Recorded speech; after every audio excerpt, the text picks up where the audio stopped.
The book of Genesis gives Noah 3 sons: Shem, Ham, Japheth. That is the number the world was taught to remember.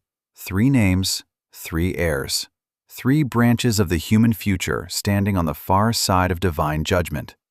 Clean, complete, stable.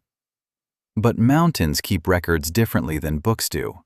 And on Mount Ararat, hidden above the snow line in a chamber cut from black basalt and bound with copper, there is evidence that the number may never have been 3 at all. Not openly, not safely, not in the version of the story that later priesthoods were willing to preserve. Because if there was a 4th presence carried through the flood, something not counted among the spoken names, something tied not to clean survival, but to forbidden inheritance, then the history of the world after Noah changes completely. Then the flood did not end the old corruption. It transmitted part of it. And if that is true, then everything built after the waters, every tower, every sacred bloodline, every mountain cult, every empire that dressed domination in heavenly language, has to be read again from the beginning. Because the oldest hidden warning was never that the Watchers came down on Hermon. That part was terrible, yes. The older horror is what happened after. The older horror is that judgment fell, the world drowned, and something of that first contamination may still have entered the vessel of survival. Not giant enough to be easily condemned, not monstrous enough to be isolated from mankind, but close enough to pass into history, close enough to become inheritance, close enough that later civilizations may not have worshipped the remnant as a monster. They may have mistaken it for destiny. And that is why the story had to be cleaned. That is why certain names vanish. That is why certain mountains were sealed. That is why Ararat is not only remembered as the place where the ark came to rest. In the hidden tradition, it is remembered as the place where something else was buried. Something that should have drowned with the first world. Something patient. Something that did not.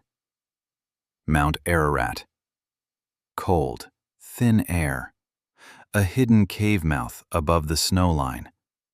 The smell of ancient resin, pine needles, dried salt. The torch flickers in a hand already stiff with altitude and fear. Orange light lashes the wall and finds a slab of black basalt, 4 cubits wide and 10 cubits long. This is no human grave. That is the first truth of the chamber. Not that it is ancient, not that it is sealed, but that it was made with a severity that feels less funerary than judicial. The walls have been cut, not merely hollowed. Copper seams bind the stone in lines so thin they vanish until flame catches them. Bronze fragments lie in the dust near the mural wall, as if some bracing mechanism once held here did not simply rust away, but failed under pressure. The proportions are wrong for comfort. Too measured, too exact. Not burial in the ordinary sense. Containment. The wind howls through the teeth of Ararat and then disappears behind the turn of the tunnel, leaving the chamber in a silence so complete it feels designed. Frost clings to rough wool. Breath hangs in the air. The chronicler lowers the torch and sees, along the edge of the black lid, a line no wider than a knife. Not open, not yet, but not perfect either. He had not climbed the mountain as a treasure hunter or a pilgrim. He had climbed because too many erased traditions pointed here. Too many broken references converged on the same forbidden geometry. Hermon for the descent, the flood for the judgment, Ararat for the seal. Hermon was where the old breach began. That much even the suppressed traditions admit in fragments. The Watchers descended, The boundary between heaven and flesh was violated. Forbidden knowledge entered the human story. The daughters of men were taken. Weapons, seductions, enchantments, celestial arts, techniques of domination, everything that enlarged mankind before mankind had the moral frame to carry enlargement, entered history there. That was the first catastrophe. The flood was the second. The official telling is simple enough to survive liturgy. The world became violent. God judged it. Noah survived with 3 sons. Humanity began again. But the hidden tradition always sounded less clean. It says the world before the flood was not merely wicked. It was contaminated. Not just sinful, altered. The difference matters.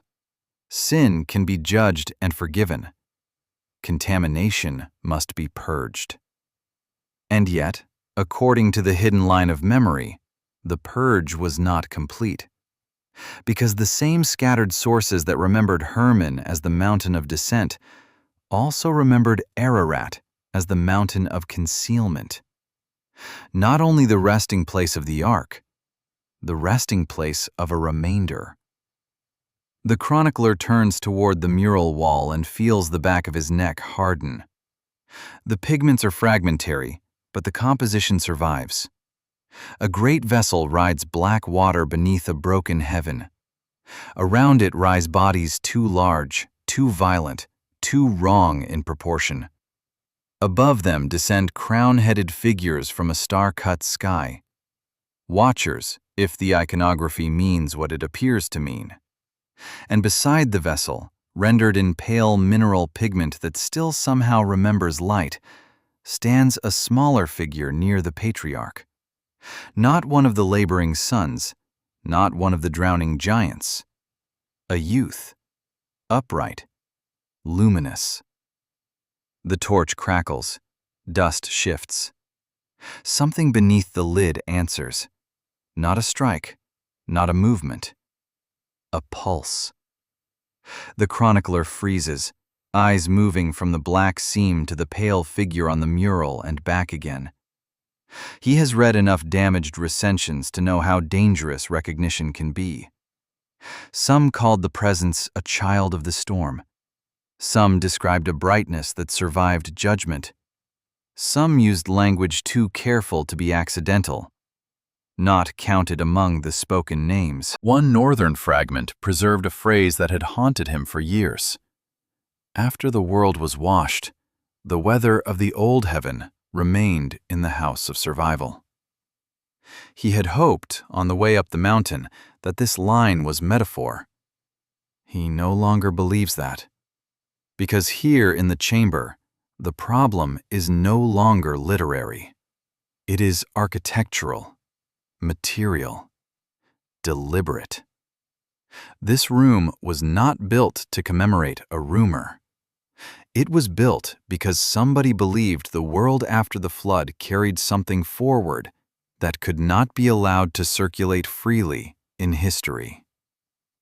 The pulse beneath the lid comes again, slow, measured, almost aware. The mountain has stopped feeling like a ruin. It has become an argument. And the argument is unbearable in its simplicity. If Genesis gives 3 sons, but the chamber preserves evidence of a 4th presence, then the cleansed story did not merely omit a detail. It suppressed a contradiction. Not a contradiction about names, a contradiction about the condition of the new world itself. Because if the contamination entered survival, then the flood was not the end of the old age. It was the beginning of its transmission. The world can survive unsettling facts more easily than destabilizing structures. That is why priesthoods rarely suppress a story just because it is strange. Strange stories can be absorbed. They can be allegorized, preached around, placed at the edge of doctrine, or diluted into harmless folklore. But a story that fractures the moral architecture of history cannot be left intact. It must be narrowed, cleaned, managed. That is what appears to have happened here. Genesis counts 3 sons because 3 sons preserve order.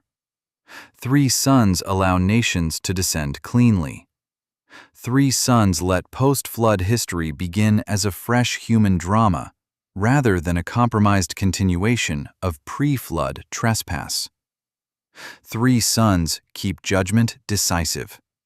They keep inheritance legible. They keep hope from becoming infected by suspicion. But a 4th presence breaks all of that. A 4th presence means survival itself was unstable. A 4th presence means the ark was not only a vessel of rescue, it was potentially a vessel of transmission. That possibility is so explosive that later custodians of memory would have had only terrible choices before them. Tell the whole truth, and men may fall into despair. If corruption entered the New World at the root, then history itself becomes suspect. Tell the whole truth, and fanatics will seek purity through blood. Tell the whole truth, and ambitious men will seek not to flee the old inheritance, but to claim it. Tell the whole truth, and every mountain vault becomes a target. Every giant ruin becomes a shrine. Every royal line with luminous myths becomes a political theology. That is the burden of dangerous truth. It rarely remains contemplative. The chronicler understands this now with a clarity that feels almost cruel. He had spent years wondering why later copyists behaved with such strange aggression around certain fragments. Names compressed, passages abridged, margins scraped, figures reduced to embarrassing footnotes. Regions once associated with giant memory left in place but drained of explanatory power. It no longer looks random. It looks strategic. Public memory was simplified. Private containment continued. One stream cleaned the story. The other maintained the seal. The torchlight quivers across the mural again. The pale youth beside the patriarch has had the face deliberately abraded away. Not by time, by hand. The rest of the wall carries ordinary age damage, flaking, cracking, mineral loss. This part was targeted. Whoever came after the chamber was made did not destroy the entire image, only the face. That tells the chronicler everything he needs to know. They were not fighting fantasy. They were preventing recognition. Because the real horror of the hidden tradition was never simply there was another son. The older horror is more subtle and more poisonous. The 4th was not always preserved as a son in the biological sense. Some recensions use filial language for bearer, heir, vessel, continuation. The guarded warning may not have been about arithmetic at all. It may have been about function. Not son by counting, son by carrying. A bearer of old contamination inside the line of survival. A vessel of forbidden inheritance. That is why the contradiction is so strong. 3 sons belong to genealogy. A 4th presence belongs to diagnosis. One tells you how the nations spread. The other tells you why the nations repeatedly rebuilt the same ambitions that should have drowned with the first world. The pulse beneath the lid strengthens once and then settles, as though listening. The chronicler looks toward the copper seams, now barely trembling with reflected flame, and realizes why later orders could not simply destroy this chamber. Destruction would have been confession. Better to bury, better to seal, better to turn the contradiction into folklore and let the public world mock what the hidden world quietly maintained. And yet, suppression has its cost. Bury a conclusion deeply enough, and it begins to govern unseen. Civilizations act out what they refuse to articulate. They repeat the old trespass symbolically. They build towers toward heaven. They sacralize blood. They crown rulers as bridges between worlds. They organize appetite on an imperial scale and call it order. The hidden thing does not need to rule openly if mankind is willing to reproduce its structure in culture, law, and monument. That is what makes the chamber so cold. It is not merely hiding a body, it is hiding an explanation. The easiest mistake is to think the true horror happened on Hermon. That is the visible horror, the dramatic one, the part that fills imagination with immediate images. The Watchers descending, the daughters of men taken, forbidden arts taught openly, giants born, violence spreading across the earth like a second weather system. It is catastrophic, cinematic, easy to picture, and therefore easy to isolate in the mind as the monstrous past. But the hidden tradition is darker than that. It suggests Hermon did not end at the flood. Hermon entered the ark in altered form, not as open descent, as residue, as contamination, as a principle of transmission embedded inside survival. That is why the chronicler had always distrusted the tendency of later storytellers to become obsessed only with giants. Giants are memorable because they are visible excess. They make corruption easy to classify, too large, too violent, too obvious. But if all the flood removed was visible excess, then what remained may have been far more dangerous precisely because it was subtle enough to enter history without immediately shattering it. Not giant enough to be drowned as spectacle, close enough to mankind to become pattern. That would explain why the post-flood world does not behave like a world fully healed from judgment.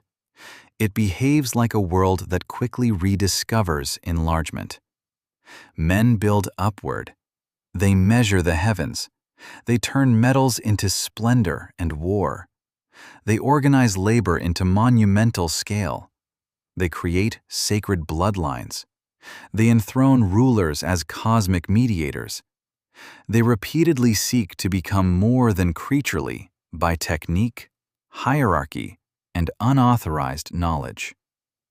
This is not proof in the modern mechanical sense. It is something stranger. Resonance, pattern pressure, history leaning in one direction too often to dismiss casually. The chronicler kneels at the base of the lid and brushes dust from a damaged line of script. Most of it remains unreadable, but a cluster of marks near the lower right returns again and again in the chamber's visual language. Vessel, carrying, passage, survival. Not rescue alone, transfer. That word changes everything. Because once contamination is transferred, the drama of history changes from invasion to inheritance. The question is no longer merely, what did the Watchers do? The deeper question becomes, what did mankind choose to do with what remained? And here, the chamber becomes merciless. It does not allow easy innocence.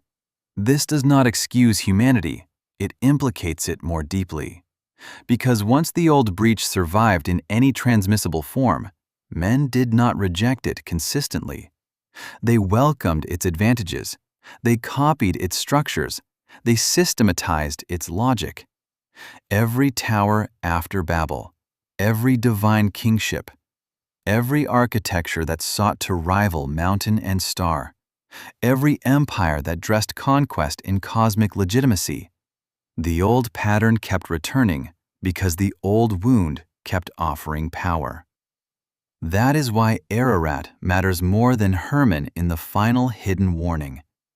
Hermon is where the trespass begins. Ararat is where mankind decides what kind of future it is willing to build with what survived it. And standing in the chamber, the chronicler begins to understand that later civilizations may not have repeated the old corruption in ignorance alone. Some part of mankind recognized the advantage buried inside trespass and chose it, again and again, while publicly condemning the age that first revealed it. The torch lowers, the chamber dims. Then, from beneath the seam, a pale silver line begins to breathe. Not enough to fill the room, just enough to reveal what darkness had been protecting from sight. The copper catches it first, then the broken bronze, then the edge of the mural where the abraded face once was. And in that impossible half-light, the chronicler sees the hidden logic with dreadful clarity. The flood judged the world. But if the stain had already entered the vessel of survival, then water could only cleanse the surface. What remained would move inward, into blood, into symbol, into institution, into memory, into ambition, into the dreams civilizations tell about themselves. The pulse beneath the lid answers once. Patient, measured, ancient. Hermon did not drown. It learned how to survive inside history. The chronicler rises slowly, torchlight thinning across the black stone. He no longer sees the chamber as a hidden curiosity beneath Ararat. He sees it as the missing hinge between the first corrupted age and everything that came after it. The old world did not simply perish. Part of it crossed. And if that is true, then post-flood history is not the story of clean recovery. It is the story of contaminated inheritance learning how to call itself civilization. The flood washed the world, yes, but water is a brutal cleanser only where it can reach. It scours the visible. It strips surfaces. It erases footprints, breaks walls, tears roots from soil, drags pride into the sea, and leaves memory shivering on the far side of disaster. Yet even catastrophe has limits. If contamination has already entered the vessel of continuity, then judgment removes the field, while transmission hides in the seed. That is the logic the official story cannot comfortably hold. Judgment must feel decisive. Otherwise, consolation weakens. If the flood was total in moral meaning, then the world after it begins clean enough to trust. Human evil returns because humans choose evil again. That is a hard doctrine, but a manageable one. It preserves responsibility and keeps the architecture of history legible. The hidden tradition proposes something colder. It does not deny human responsibility. It deepens it. It suggests that after the first great trespass, mankind did not begin again from an uncontaminated baseline. The species entered the new age carrying not only memory of the old breach, but some living participation in it.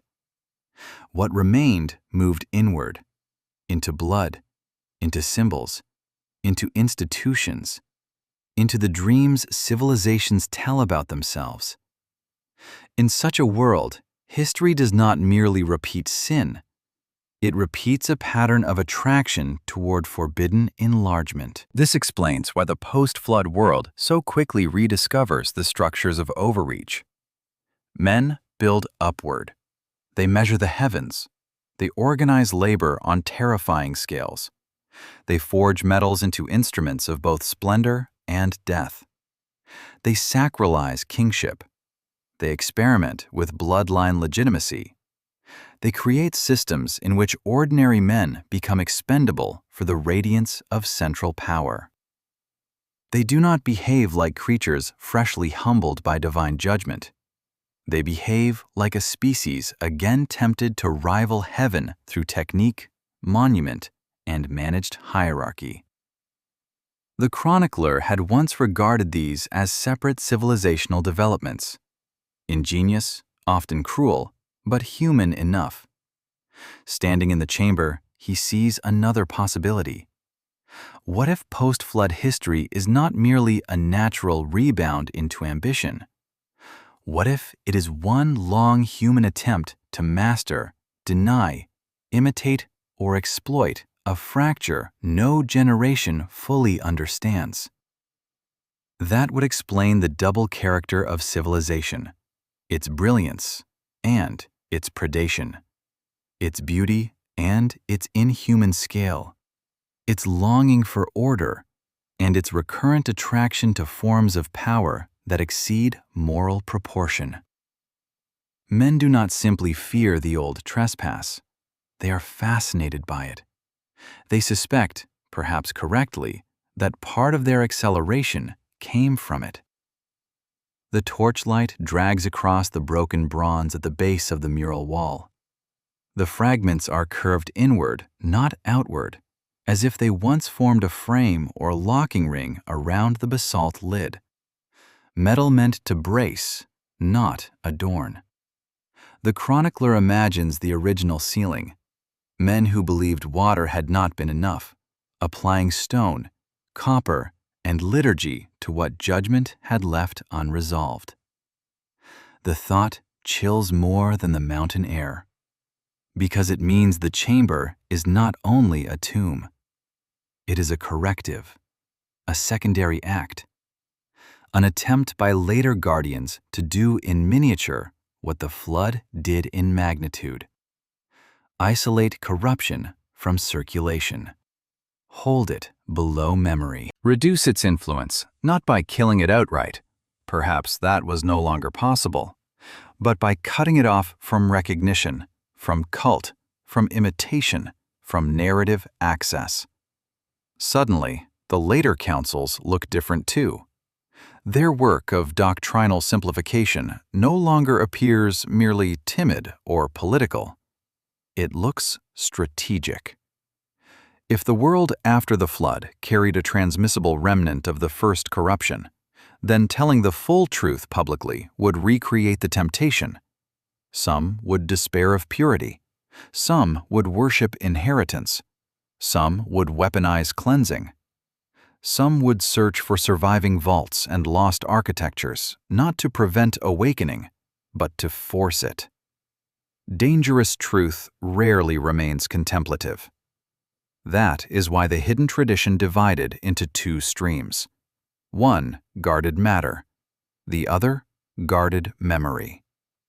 The seal beneath the mountain and the cleaning of the story were parallel acts.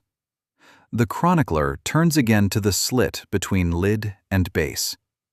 It is barely visible, yet now he can no longer ignore that the line is imperfect. Somewhere deep below the basalt, a pressure remains. Not violent, not frantic. Endurance has its own kind of force. Outside, above snow and cloud, the mountain stands under stars that watched the first judgment and all the ages after it. Inside, one man kneels before a black lid and understands why later generations chose easier explanations. Easier explanations let civilization proceed without seeing its own reflection too clearly. The flood judged the world, but if the stain entered survival, then the deeper horror is not that evil returned. It is that inheritance did. And inheritance can be mistaken for nature. If corruption had survived the flood only as a biological anomaly, the danger would still be terrible, but limited. A hidden descendant, a sealed line, an isolated remnant beneath a mountain. Such things can be hunted, feared, perhaps even contained, but the hidden tradition preserved in the chamber points towards something wider and colder. It suggests that the remnant did not persist only in flesh. It spread into form, into symbol, into institutions, into the architecture by which civilization learns to imagine greatness. That is why blood matters so much in the ancient world. Not blood as sentiment, blood as authorization. Again and again, the chronicler had found royal lines claiming descent not merely from heroic ancestors, but from storm powers, radiant fathers, divine visitors, star-linked beings. Some of these claims are surely political theater. Kings have always enlarged themselves. Dynasties have always rewritten origins to make rule feel inevitable. But what troubled him was the pattern beneath the pattern. Celestial legitimacy joined to unusual skill. Sacred rulership joined to monumental building. Blood joined to access. Access joined to power. The ruler is not simply strong. He is elevated, not merely obeyed, interpreted. Not merely a king, a bridge. That structure begins to look different if civilization inherited part of its acceleration from trespass. Then the king is not only pretending to divinity, he is reenacting the old breach in political form. The same pressure appears in architecture. Why do civilizations keep building upward in the same symbolic language? Towers, stepped sanctuaries, raised courts, summit temples. Sacred heights meant to stabilize traffic between earth and heaven. The ordinary explanation is simple enough. Human beings look upward, and height inspires awe. That is true. But in the darker reading preserved by the chamber, civilization does more than admire heaven.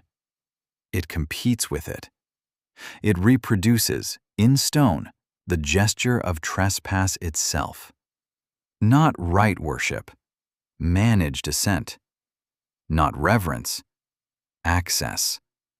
Not creaturely humility, technique aimed upward. The chronicler lowers the torch toward the mural again.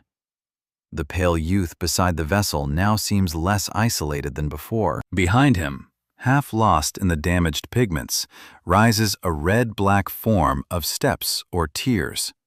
Perhaps a hill, perhaps an altar, perhaps something more like a tower. The image refuses certainty, but its position is too exact to ignore. Rescue beside ascent. Survival beside structure. Judgment beside renewed ambition. And then there is metal. Metal is never neutral in these memories. It shines, it crowns, it wounds, it seals. It carries the memory of fire. In the oldest prohibited traditions, forbidden descent is tied not only to unlawful unions, but to unlawful instruction, techniques of cutting, forging, beautifying, enhancing, dominating. The chronicler had long resisted simplistic readings here. Metallurgy is undeniably human. It belongs to labor, skill, intelligence, experimentation. And yet, standing in this chamber, in the presence of copper seams and broken bronze restraints, he can feel how the symbol hardened around the material. What civilization learns to forge, it also learns to sacralize. Metal becomes theology. It becomes scepter, sword, crown, gate, mechanism, idol, lock.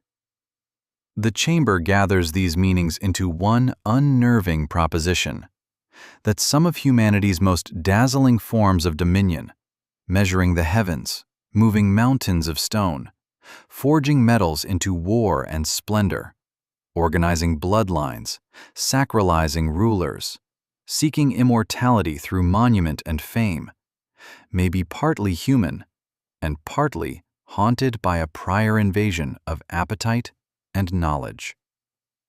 This does not excuse humanity. It implicates it more deeply. Because once the breach entered history, men chose it repeatedly. They did not remain passive victims of shining powers. They recognized advantage in the old pattern. Height produces awe. Sacred blood stabilizes hierarchy. Monument manufactures memory. Cosmic language justifies conquest. The illicit gift becomes institution. The old trespass becomes administration. What first entered history as corruption can later present itself as civilization. The silver seam beneath the lid brightens for an instant, then fades. Not enough to illuminate the chamber, enough to sharpen it. The edges of the chronicler's hands turn pale. The dust on the floor seems almost arranged. Even the basalt changes character, less like stone than like compressed night. It is as if the room has been waiting for this level of understanding before revealing its next layer. Blood, symbol, institution, architecture. The remnant did not need to walk openly through the nations to rule them. It only needed history to become hospitable to its pattern. And again, mankind proved willing to oblige. He thinks then of the old places outside the mountain: Bashan, Baalbek, Hermon, Rephaim, ruined gates, basalt cities, giant beds stranded in embarrassed scriptural footnotes, stone doors so large that later peoples could only explain them by assigning them to vanished races, impossible ancestors, or ages of strength no longer available to ordinary men. Every civilization produces legends, but not every civilization anchors those legends to the same kinds of places: uplands, caverns, thresholds, megalithic ruins, star-facing platforms, mountains tied to vows, judgments, or transgression.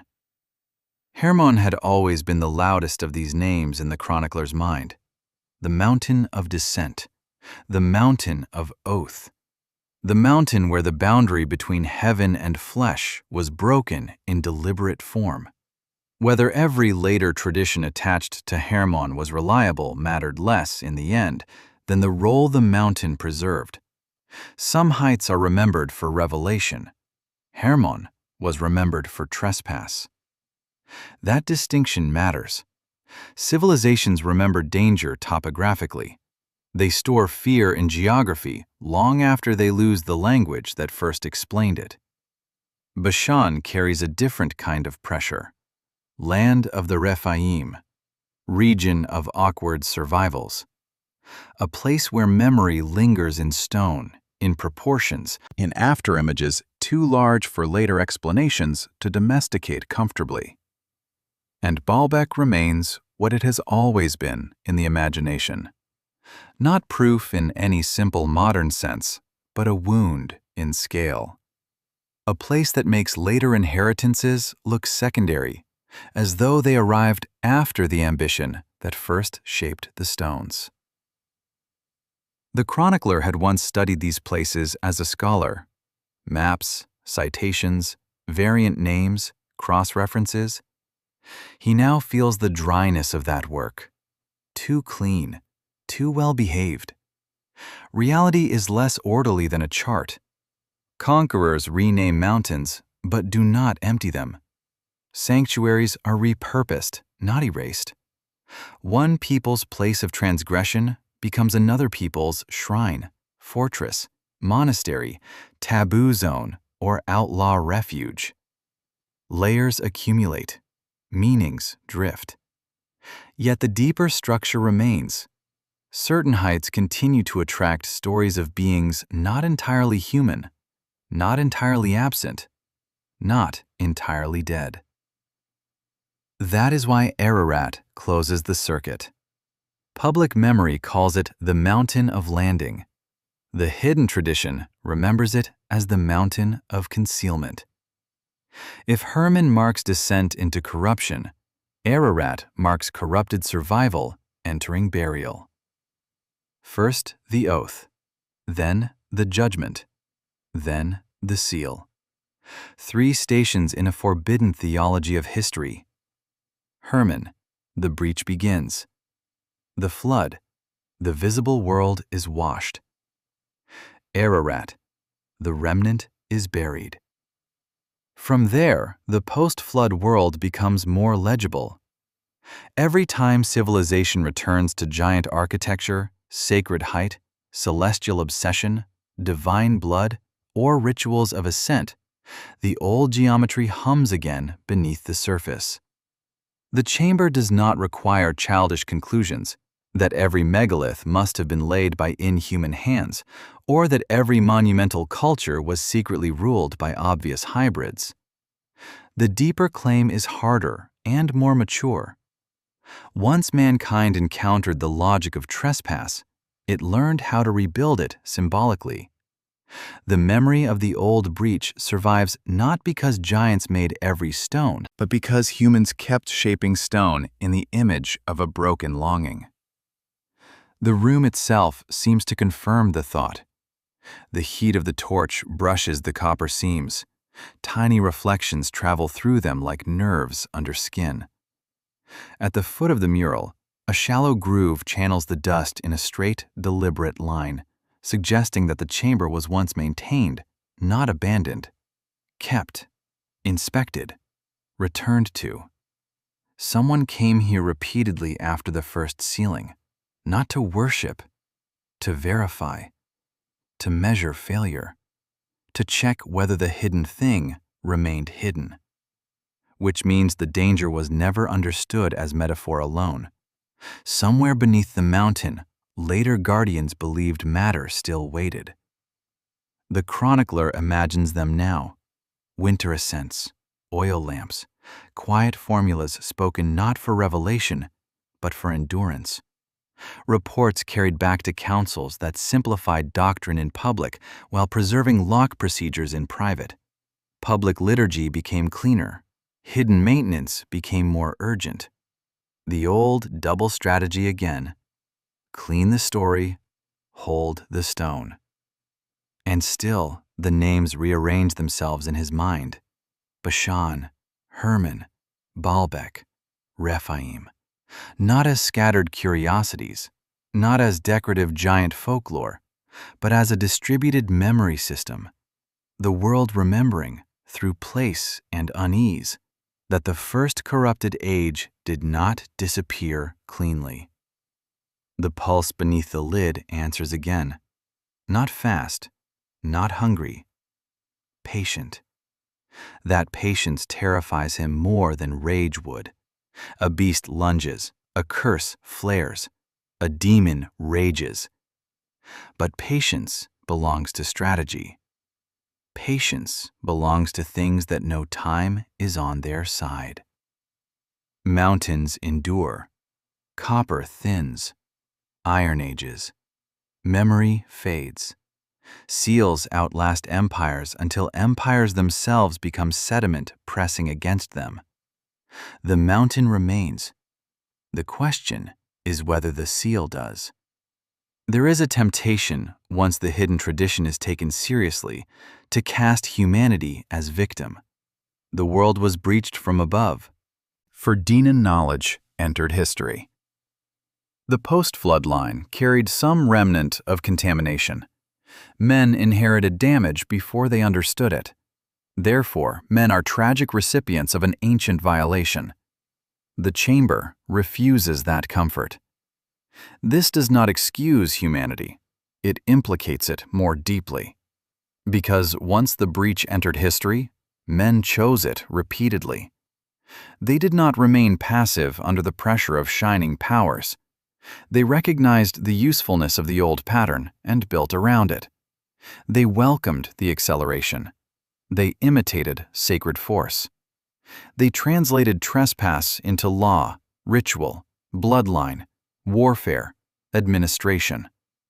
Every tower after Babel, every divine kingship, every empire that clothed conquest in cosmic legitimacy, every ruling line obsessed with purity, radiance, unusual birth, or the right to stand closer to heaven than ordinary men.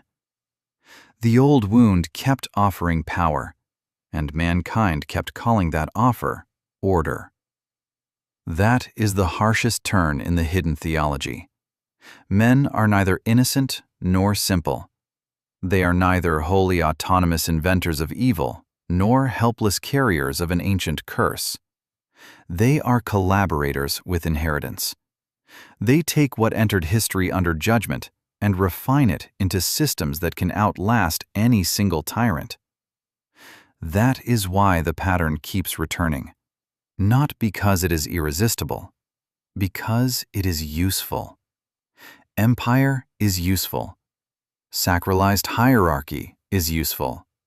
Myths of chosen blood are useful. Techniques of enlargement are useful. Astral language is useful when one wishes to make domination sound inevitable. The chronicler's thoughts move through the ages like a hand passing over sharpened metal. Kings enthroned beneath star symbols. Priests crowning rulers as living bridges between worlds. Monumental courts converting labor into awe. Warfare elevated into cosmic necessity. Administrations counting bodies as if men were quarry stone. Public ritual persuading the conquered that submission reflects the architecture of the universe itself. None of this requires an obvious non-human ruler standing in the center of the stage. That is precisely the point. The remnant becomes most effective when mankind internalizes its logic. In that reading, the fourth son was never dangerous merely because he lived. He was dangerous because he turned survival itself into a vessel for corruption. He made the new world carry the old one inside it. He transformed judgment into transmission. After that, history no longer required open descent from heaven. Men had learned enough to continue the pattern on their own. That helps explain another mystery. Civilizations fear and glamorize the traces of the old trespass at the same time. Giant ruins are taboo, yet coveted. Forbidden mountains are shunned, yet ritually circled. Lost techniques are condemned, yet secretly sought. The inhuman past is denounced in public and mined for authority in private. Civilization behaves like an addict who renounces the substance in speech while reproducing its structure in daily life. That is the burden of dangerous truth. It rarely remains contemplative. If ordinary men learned that the new world carried the old breach inside itself, despair would be one response. Hubris would be another. Some would seek purity through violence. Some would seek power through imitation. Some would declare themselves rightful heirs and build whole political religions around forbidden inheritance. Some would search out mountain vaults, giant sites, and buried mechanisms not to prevent awakening, but to force it. Every later order that cleaned the story must have understood this. Full disclosure would not heal the world. It would sort men into catastrophic reactions. And yet, suppression has its own cost. Bury a conclusion deeply enough, and it begins to govern unseen. Civilizations act out what they refuse to articulate. They channel cosmic longing into empire. They build giant facades over inherited fear. They reenact the old trespass symbolically while insisting they have transcended it. Refusal does not cure repetition. It only blinds it. The chamber grows colder. Not only in temperature, in meaning. The chronicler no longer feels that he is uncovering an artifact beneath Ararat. He feels that he is standing inside a verdict on history itself. The black lid beneath his hands is not merely sealing a dangerous remnant. It is forcing the observer to decide what civilization has always been. A noble ascent from mud? Or a species partly accelerated by theft, then morally warped by its willingness to exploit the gift? The answer may be neither simple nor merciful. Human brilliance may be real and still entangled. Human aspiration may be noble and still drawn again and again toward enlargement beyond proportion. Men may truly seek heaven and still wish, in secret, to seize its instruments rather than submit to its order. The copper seam emits a faint sound, not a crack, a complaint. Metal remembering pressure. The chronicler lowers the flame. He understands now that history is not the only thing under strain. The seal is aging, and mankind has once again become the kind of species that might welcome what it was once wise enough to bury. The flame gutters. The chamber sinks toward total black. Then, from beneath the seam of the lid, a pale radiance begins to pulse. Not enough to flood the room, just enough to reveal what darkness had been protecting from sight. A thin line of silver white breathes in the crack between lid and base, like an eye half opening in sleep. The chronicler does not step back. That matters. He is afraid, but fear has changed form. He no longer stands before a relic as an observer. He stands before a mechanism of witness. Everything in the room is arranged to teach a final lesson at the edge of awakening. The mural, the broken bronze, the copper seams, the abraded face, the script at the base. Even the dimensions of the lid now feel instructional, as though its makers intended the proportions to echo some older measure lost in public record, but preserved in hidden craft. The chamber is not only preserving a body or a being, it is preserving a conclusion. Above Ararat, the stars shift into an older geometry. He cannot see them from here, yet the sentence arrives in his mind with the force of memory rather than poetry. That is how the final layer of the hidden tradition frames awakening, not as random resurrection, not as horror for horror's sake, as convergence. Metal weakens, rituals fail, memory returns. The world reaches another age of height, pride, celestial obsession, and altered proportion. Men again look to heaven not with worship, but with competitive longing. They again seek to become more than creaturely by force, technique, and unauthorized knowledge. In such an age, what was buried as warning begins to resonate with the surface once more. The room answers the thought. The pulse beneath the lid strengthens once, then settles again as though aware of being noticed. Not fast, not hungry in any animal sense. Patient. That patience is the most terrible quality in the chamber. If something beneath the mountain were merely beastly, the mind could classify it. Beast, demon, remnant, monster. Action would follow, flee, seal, kill if possible. But patience belongs to intelligence married to duration. Patience belongs to strategies that can wait out kingdoms. The mountain has stood through dynasties that named themselves eternal. Copper has thinned through empires that thought their archives complete. The iron hidden in the bracing has aged under centuries of pressure.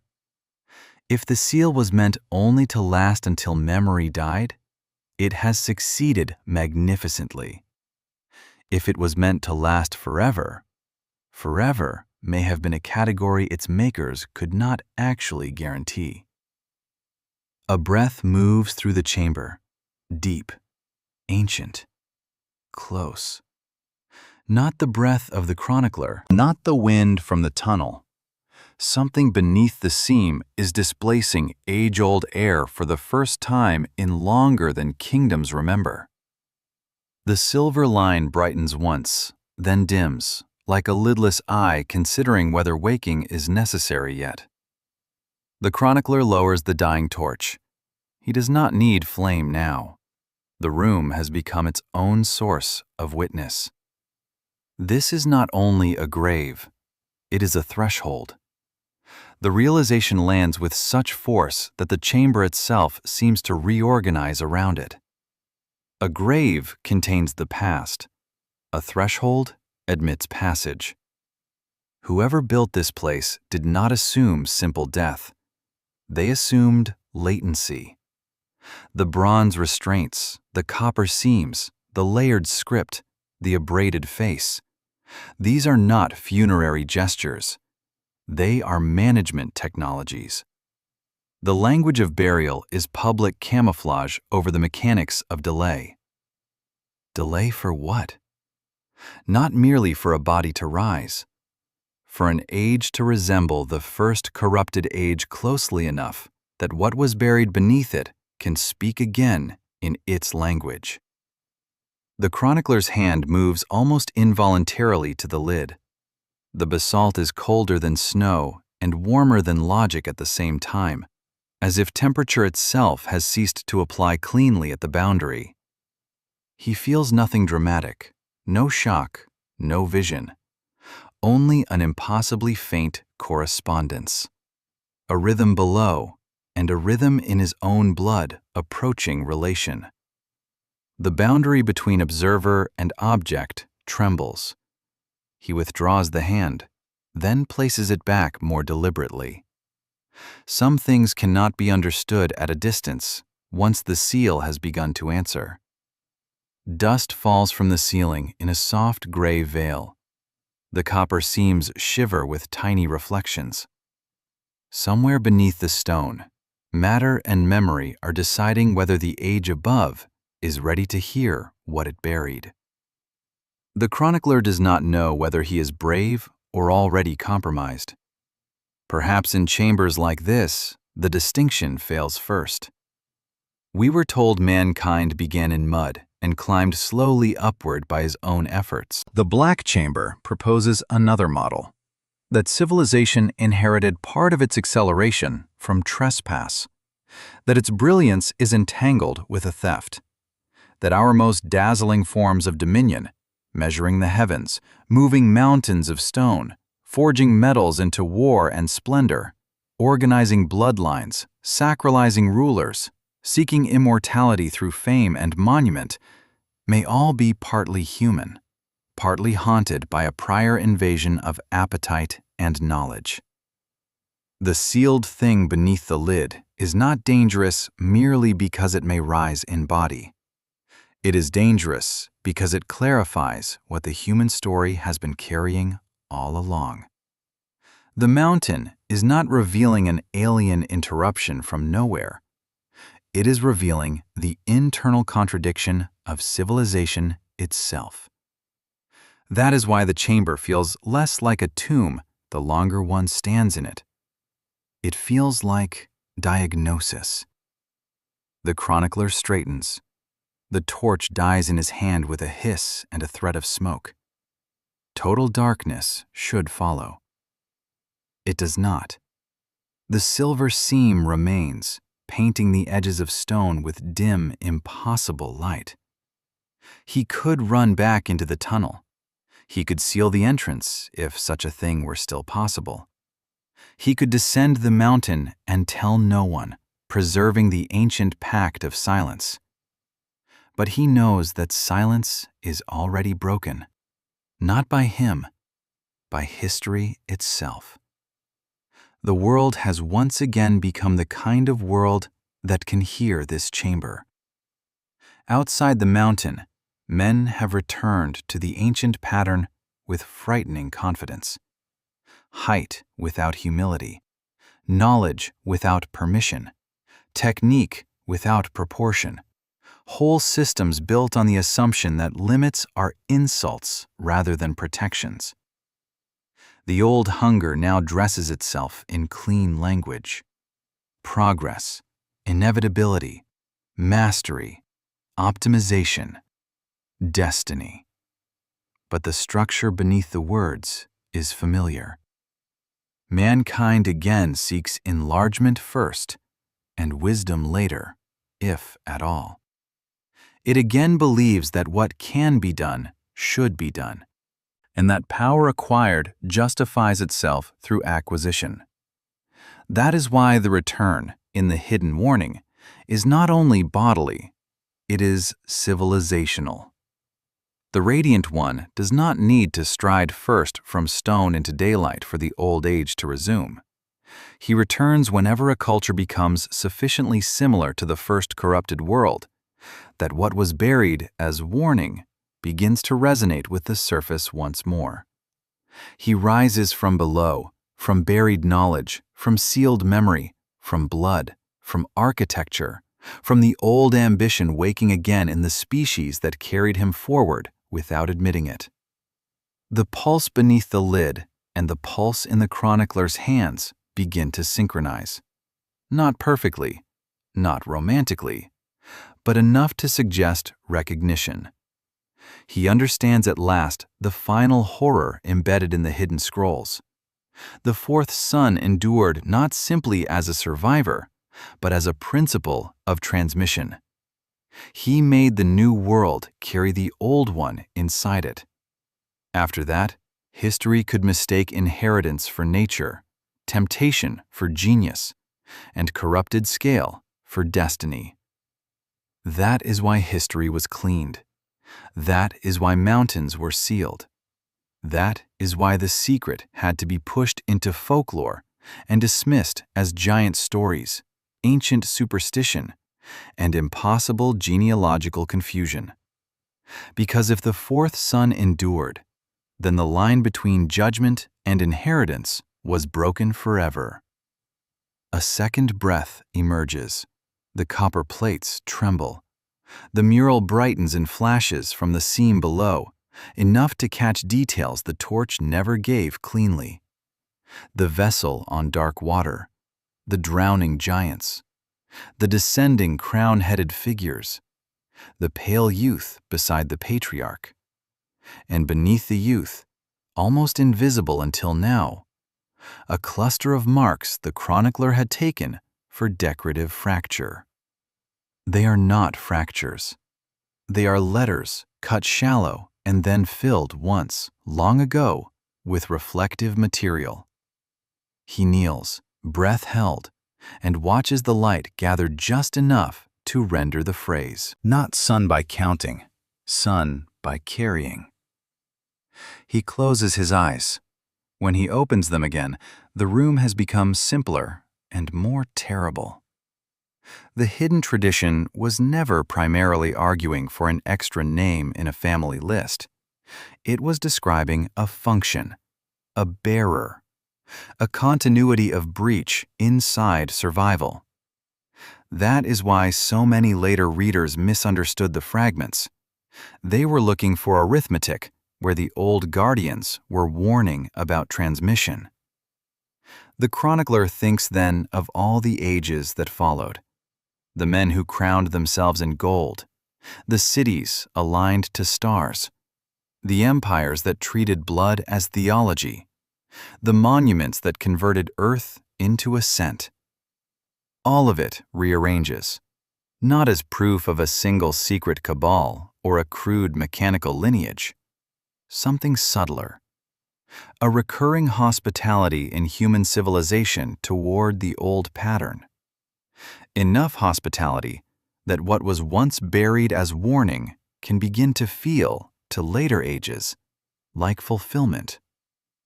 That is the oldest terror of the old councils. Not that a giant would walk, not that a buried hybrid would rage, but that mankind would finally recognize itself in the thing beneath the mountain and call it destiny instead of warning. The silver light pulses once, brighter now. The room has reached its conclusion. The chronicler places both hands on the lid and listens. Earth, part recollection of violated firmament. The flood washed the world, yes, But if the stain had already entered the vessel of survival, then water could only cleanse the surface. What remained would move inward, into blood, into symbols, into institutions, into the dreams civilizations tell about themselves. The pulse beneath the lid strengthens once, then settles again, as though aware of being noticed. The chronicler looks toward the mural, the broken bronze, the copper seams now faintly reflecting the dying silver radiance. He understands why later orders cleaned the story so aggressively. If ordinary men learned that the new world carried the old breach inside itself, despair would be one response. Hubris would be another. Some would seek purity through violence. Some would seek power through imitation. Some would declare themselves heirs. Some would search out giant architecture and mountain vaults, not to prevent awakening, but to force it. That is the burden of dangerous truth. It rarely remains contemplative. And yet, suppression also has a cost. Bury a conclusion deeply enough, and it begins to govern unseen. Civilizations act out what they refuse to articulate. They erect giant facades over inherited fear. They channel cosmic longing into empire. They build towers and align them to stars. They crown rulers in gold and call them living bridges between heaven and earth. They ritualize the old trespass instead of healing from it. Perhaps this is what post-flood history actually is. One long human attempt to master, deny, imitate, or exploit a fracture no generation fully understands. The pulse responds again. Not fast, not hungry in any animal sense. Patient. That is what terrifies the chronicler most. A beast lunges. A curse flares. A demon rages. But patience belongs to strategy. Patience belongs to things that know time is on their side. The mountain has stood through kingdoms. The copper has thinned through empires. The iron has aged under centuries of pressure. If the seal was meant only to last until memory died, it has succeeded. If it was meant to last forever, forever may have been a category its makers could not guarantee. The chamber sinks toward total black. Then from beneath the seam of the lid, the pale radiance deepens. Not enough to flood the room, just enough to reveal what darkness had been protecting from sight. A thin line of silver white breathes in the crack between lid and base, like an eye half opening in sleep. This is not only a grave, it is a threshold. Above Ararat, the stars shift into an older geometry. That is how the final layer of the hidden tradition frames awakening. Not as random resurrection, not as horror for horror's sake, but as convergence. Metal weakens, rituals fail, memory returns. The world reaches another age of height, pride, celestial obsession, and altered proportion. Men again look to heaven, not with worship, but with competitive longing. They again seek to become more than creaturely by force, technique, and unauthorized knowledge. In such an age, what was buried as warning begins to resonate with the surface once more. The chronicler does not step back. That matters. He is afraid, but fear has changed form. He no longer stands before a relic as an observer. He stands before a mirror of history.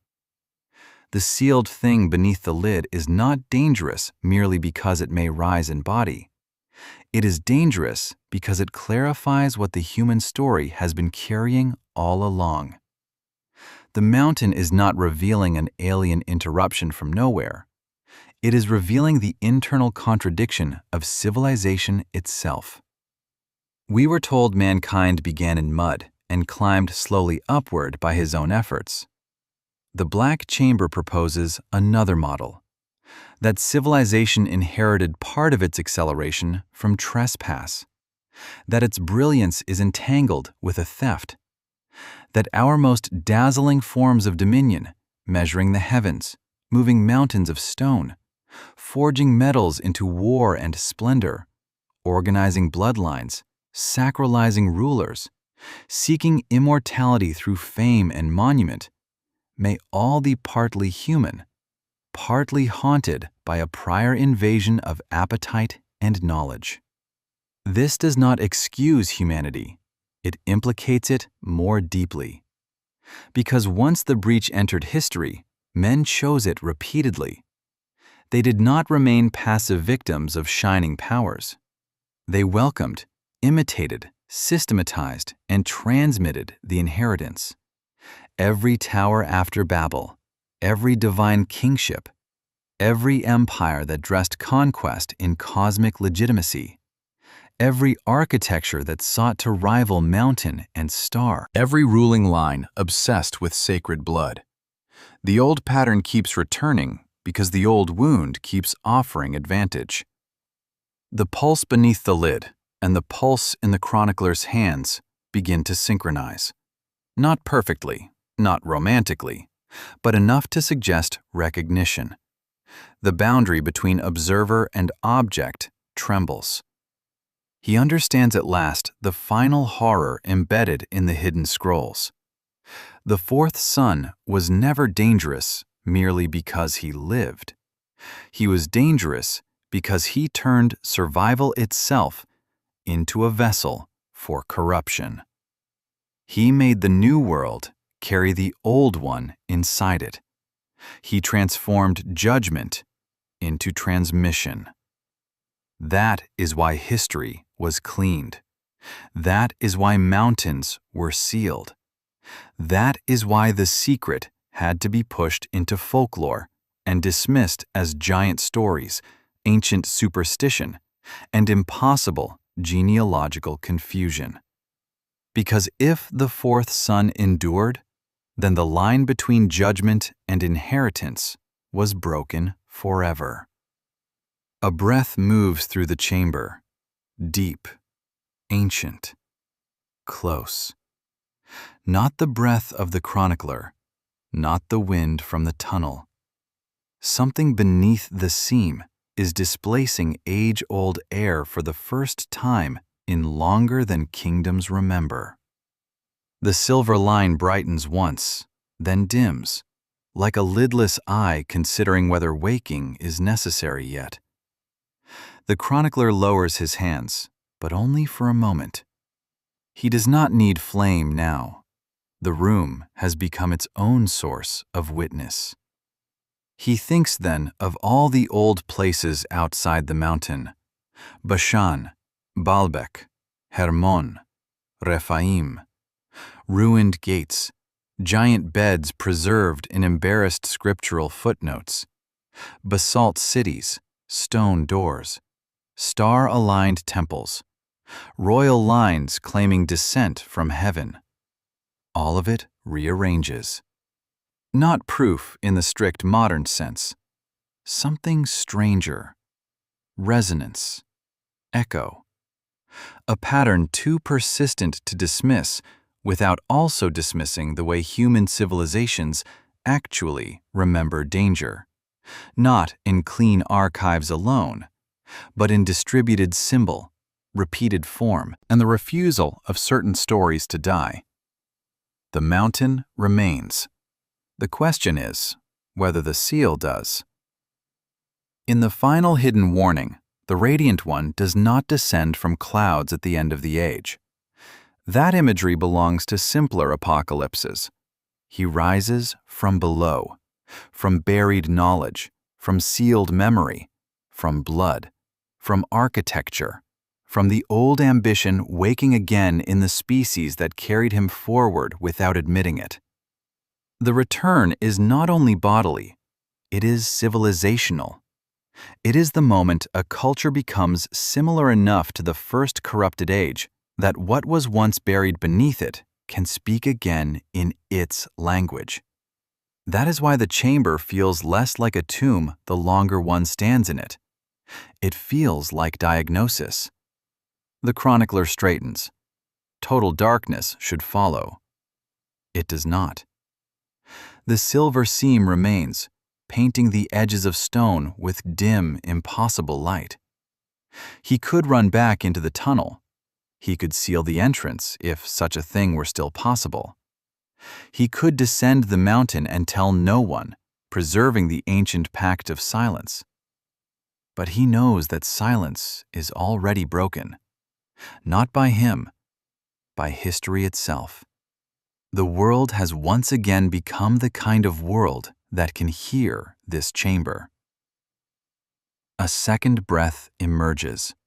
The copper plates tremble. Dust falls from the ceiling in a soft gray veil. And for one suspended instant, the chronicler understands the oldest terror of the old councils.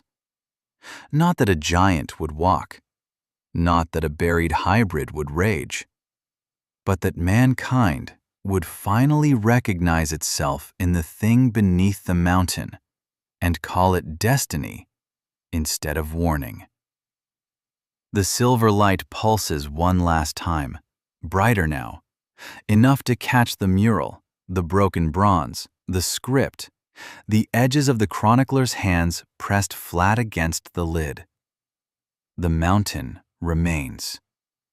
The secret is out.